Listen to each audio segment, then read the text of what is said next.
सुरक्षित बाहर निकाल लिया गया है। उनको निकाल लिया गया है। तस्वीर देखिए, बिल्कुल मैनुअल तरीके से जो बार बार बात कही जा रही थी, एक बड़ी सफलता एनडीआरएफ और एसडीआरएफ की टीम को मिली है। तस्वीरों में देखिए कैसे शिवम को बाहर निकाला गया है और एनडीआरएफ के जो जवान हैं उन्होंने शिवम को अपनी गोद में लिया है और अब एम्बुलेंस बिल्कुल तैयार है बिहार शरीफ जाने के लिए।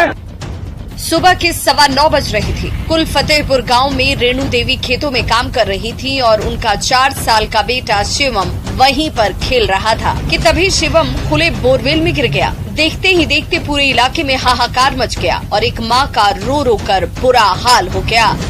खेला ले सारे जब सब्जी लगैलिए कद्दू करेली तो कोड़ रहा में तो कल छहुरवा ने बैठ बेटा रौदवा ने कहने जाई माँ तो खेलते खेलते बुतरवा का जतिया का कीमतिया होले सार की। शिवम के बोरवेल में गिरने की सूचना जिला प्रशासन को दी गई। तुरंत पटना से एनडीआरएफ और एसडीआरएफ की टीमों को बुलाया गया और शुरू हो गई शिवम को बचाने की मुहिम। जेसीबी मशीन और पोकलेन मशीन से बोरवेल के बराबर में गड्ढा खोदा जाने लगा। दूसरी ओर बोरवेल में ऑक्सीजन की सप्लाई शुरू कर दी गई और कैमरा एक्टिवेट कर दिया गया ताकि शिवम की गतिविधि पर नजर रखी जा सके। आखिरकार करीब 5:20 पर वो घड़ी आ ही गई जब शिवम को बोरवेल से सकुशल बाहर निकाल लिया गया। सर, आप लोगों ने देखा यहाँ पे कि जो भी ऑपरेशन हो रहा था, हर एक छोटी छोटी चीजें को लेकर के बारीकी से बारीकी कि बच्चे को कहीं नुकसान न पहुंचे, न बच्चे को कहीं कोई खरोच न लगे, कोई हमारे कारण कोई नुकसान न पहुंचे, इसलिए धीरे धीरे समझदारी के साथ हमारी टीम ने, पूरी जो हमारी एनडीआरएफ की टीम है, बहुत समझदारी से उसको निकाला। फिलहाल शिवम को पावापुरी मेडिकल कॉलेज में भर्ती करा दिया गया है, जहां उसकी हालत स्थिर बताई जाती है। उम्मीद है कि जल्द ही शिवम फिर से खेलने लगेगा, लेकिन ये मामला वैसे लोगों के लिए चेतावनी है जो खेतों में बोरवेल बनवाते हैं लेकिन उसके गड्ढे को खुला ही छोड़ देते हैं। न्यूज़ 18 के लिए नालंदा से संजय कुमार और अभिषेक कुमार की रिपोर्ट।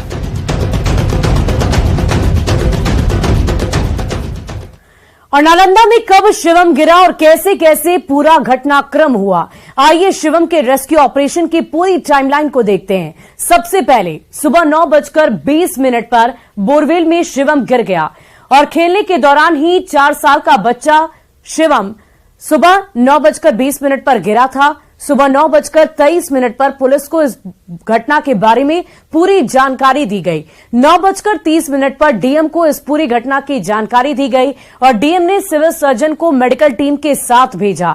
शिवम को पाइप से ऑक्सीजन भी पहुंचाया गया और बच्चे को खाने पानी की चीजें भी लगातार पहुंचाई जा रही थी।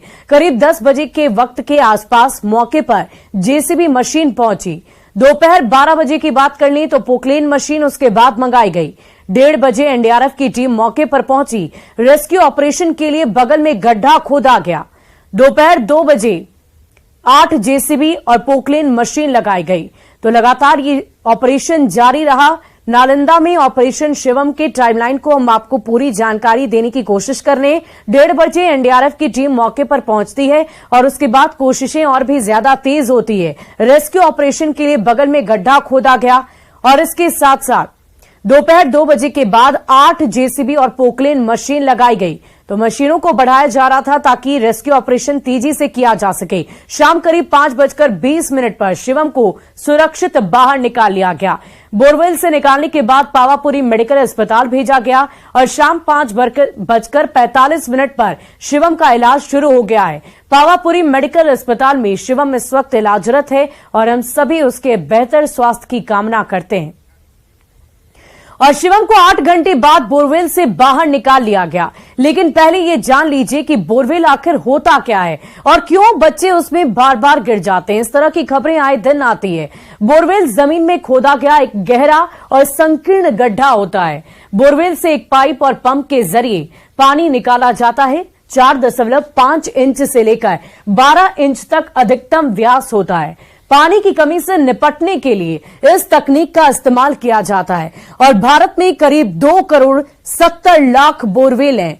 अब ये समझिए कि बोरवेल जानलेवा कैसे बन जाता है। बोरवेल सूख जाने पर लोग मुंह उसका खुला छोड़ देते हैं। सूखने पर बोरवेल का ढक्कन और पाइप भी हटा देते हैं। खुले बोरवेल के पास खेलते खेलते बच्चे उसका शिकार हो जाते हैं। फरवरी 2010 को आप याद करिए, सुप्रीम कोर्ट ने सभी बोरवेल मालिकों को एक गाइडलाइन जारी कर दी थी। बोरवेल भरने के लिए जिला मजिस्ट्रेट को सूचित करें, लेकिन लोग लापरवाही बरतने से बाज ही नहीं आते हैं। जानिए बोरवेल से आखिर आप कैसे खुद को बचा सकते हैं, इसका बचाव कैसे हो सकता है। इस्तेमाल के बाद बोरवेल को सबसे पहले सील कर दें। खुदाई के वक्त भी सावधानी बरतें। बोरवेल के पास चेतावनी का संकेत हो, ये अनिवार्य रूप से सुचारू करें। ब्लॉक और जिला स्तर पर इसे गंभीरता से लिया जाए और खुले हुए बोरवेल को अगर चिन्हित कर दिया जाए तो इस तरह की घटनाएं जो देश भर में घटती है वो कम हो जाएगी और सुरक्षा के लिहाज से भी ये एक बेहतर और मुकम्मल व्यवस्था होगी। बढ़ते हैं अगली खबर की ओर। दरभंगा में मुहर्रम का झंडा लगाने को लेकर 2 समुदायों में झड़प और पत्थरबाजी हुई। मौके पर भारी पुलिस बल की मौजूदगी है। फिलहाल स्थिति अब सामान्य बताई जा रही है।